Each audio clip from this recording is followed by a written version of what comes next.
अस्सलाम वालेकुम। जैसे जिब्रान को उम्मीद करता हूँ मेरे तमाम तर देखने सुनने चाहने वाले खैर ऑफियत से होंगे। रियल इस्टेट, हमारी यूथ इस वक्त बहुत ज़्यादा रियल इस्टेट पे इन्वेस्ट करती है, बट बेसिक उनको नहीं पता कि रियल इस्टेट है क्या, रियल इस्टेट होता क्या है, रियल इस्टेट में कितनी टाइप्स होती हैं।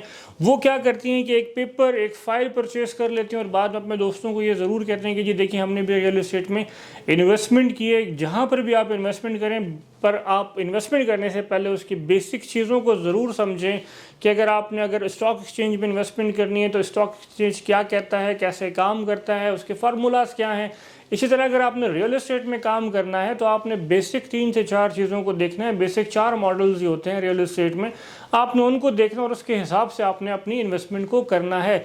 रियल एस्टेट 2 ही चीज़ों का नाम है। बेसिक सी वीडियो हम अपने तमाम उन दोस्तों के लिए बना रहे हैं जो रियल एस्टेट में इन्वेस्टमेंट करना चाहते हैं। रियल एस्टेट बेसिक 2 चीज़ों का नाम है, एक या तो ओपन लैंड है या तो उस ओपन लैंड के ऊपर बना हुआ कंस्ट्रक्शन जो भी आपने की हुई है उसको हम रियल एस्टेट कहते हैं। इसी तरह आपने प्रॉफिट कैसे लेना है, एक तो आपने ओपन लैंड ले लिया, आपने कहीं पे भी रियल एस्टेट परचेज किया, वक्त के साथ आपने उसको बेचा, आपने उसके ऊपर प्रॉफिट लिया, आपने उसके ऊपर एप्रिसिएशन लिया, ये काम आप कर सकते हैं। दूसरा आप क्या कह सकते हैं कि आपने अगर शॉप या आपने घर लिया जो ओपन लैंड के ऊपर बना होता है और उससे आपने मंथली रेंटल लेना शुरू कर दें। ये 2 मॉडल्स ही काम करते हैं बेसिक। या तो आपने लैंड परचेज की, कुछ अरसे के बाद बेचा, प्रॉफिट लिया, या तो आपने उस माइंडसेट से परचेजिंग की कि यार मैं इस चीज़ के ऊपर मंथली रेंटल एंजॉय करना चाहता हूँ। रियल एस्टेट में बेसिक 4 ऑप्शन ही होते हैं, इससे ज़्यादा ऑप्शंस होते नहीं हैं।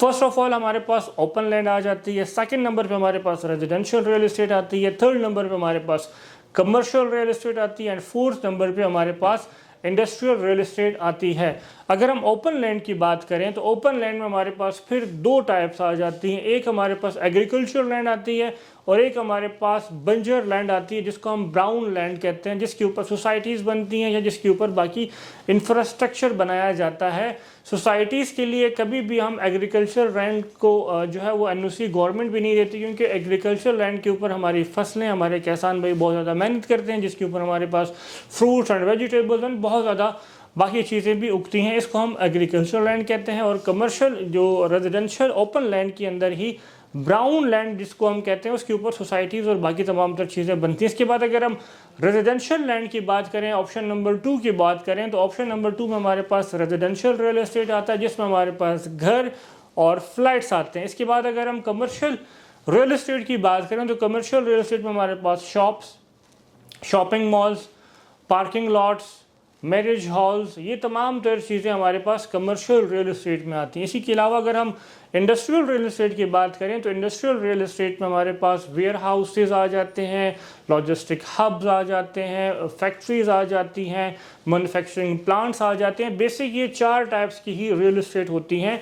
आपने किसी जगह पर भी अगर आपने इन्वेस्ट करना है तो आपने अपनी नीड के मुताबिक, अपनी ज़रूरत के मुताबिक उसकी स्टडी करनी है, अपना रोड प्लान बनाना और उसके बाद आपने इन्वेस्टमेंट करनी है। इसके साथ साथ जो बेसिक फंडामेंटल्स हैं रियल एस्टेट के, वो ये है कि आपने कहीं पे भी परचेजिंग करनी है तो उससे पहले आपने लोकेशन, इन 3 चीज़ों को आपने लाजमी देखना है। उसकी वजह यह है कि जहाँ पर आप अपना घर बनाते हैं तो घर बनाते हुए या घर लेते हुए आपने ये ज़रूर देखना है कि यार मेरे घर से स्कूल, कॉलेज, हॉस्पिटल, यूनिवर्सिटी, ये तमाम तर चीज़ें कितने फासले के ऊपर, और मेरा घर मेन रोड से कितने फासले के ऊपर है। ये ना हो कि अगर आपका घर मेन रोड से इतना दूर हो कि अगर आपको मेन रोड पे आने के लिए टैक्सी की ज़रूरत पड़े तो आपका वो रियल एस्टेट आपको इतना प्रॉफिट नहीं देगी जितना रोड के करीब तरीन रियल एस्टेट आपको प्रॉफिट देगी। बेसिक बात हम करें, रियल एस्टेट में 2 ही चीज़ें होती हैं, जो जिस माइंडसेट से लोगों ने रियल एस्टेट को लेना होता है। और आपने भी इस चीज़ को ज़रूर देखना है कि अगर आप कहीं पे भी रियल एस्टेट परचेज कर रहे हैं, इन 4 ऑप्शन में से कोई भी आप ऑप्शन परचेज कर रहे हैं तो आपने कैप रेट ज़रूर देखना है। कैप रेट से मुराद कि अगर आज 2025 जून में आप रियल एस्टेट परचेज कर रहे हैं तो आपने उसकी कैलकुलेशन ज़रूर करनी है कि यार आने वाले 5 सालों में ये रियल एस्टेट कहाँ तक जा सकती है, इसने मुझे कितना प्रॉफिट देना है। तो कैप रेट आपने ज़रूर इंश्योर करना है, उसकी कैलकुलेशन ज़रूर करनी है। कहीं पे भी आप इन्वेस्टमेंट करते हैं तो आपने कैप रेट के ऊपर ज़रूर वर्किंग करनी है। ये ना हो कि आपको वो लेने के देने पड़ जाए। कहा तो ये ज़रूर जाता है कि बेसिक ज़मीन आपको कभी भी नुकसान नहीं देती, ये हकीकत है। बट आपने कैलकुलेशन ये ज़रूर करनी है कि अगर जहाँ पर आप इन्वेस्ट कर रहे हैं उसने आपको 50 सालों में प्रॉफिट देना है या आपको 10 सालों में या 5 सालों में प्रॉफिट देना है।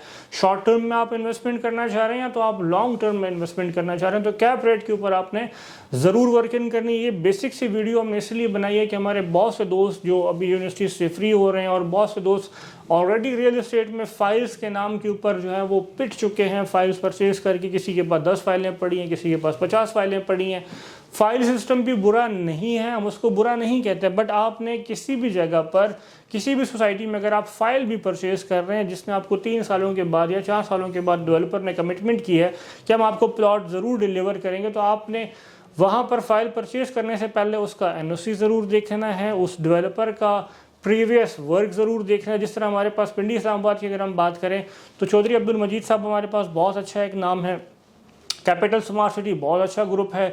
हमारे साईं सरकार DHA जहाँ पर भी सोसाइटीज़ बनाते हैं उनको खुद, क्योंकि DHA अथॉरिटी है तो वो ज़रूर आप उन फाइल्स में उन अथॉरिटीज़ के साथ इन्वेस्टमेंट करें। आप ऐसा ना करें कि एक बंदे को बिल्कुल रियल एस्टेट का पता ही नहीं है और उसने जाकर जो है ना 20-50 कनाल ज़मीन ली और फाइलें प्रिंट करके बेचना शुरू कर दिया। तो आपने रियल एस्टेट में इन्वेस्ट करने से पहले या फाइल सिस्टम में इन्वेस्ट करने से पहले प्रोफाइल ज़रूर देखें। हमारी वीडियो आपको पसंद आए तो हमारी वीडियो को ज़रूर आप जो है लाइक करें, उसको शेयर करें। हमारा चैनल अगर अभी तक आपने सब्सक्राइब नहीं किया तो हमारे चैनल को ज़रूर सब्सक्राइब करें, क्योंकि ये बेसिक हमारा राइट है, क्योंकि हम बहुत ज़्यादा मेहनत करते हैं वीडियोस बनाने के लिए, अच्छे से अच्छा कंटेंट आप तक पेश करते हैं। तो हमारी भी आपसे ये डिमांड है कि आप हमारे पेज को ज़रूर सब्सक्राइब करें। वस्सलाम।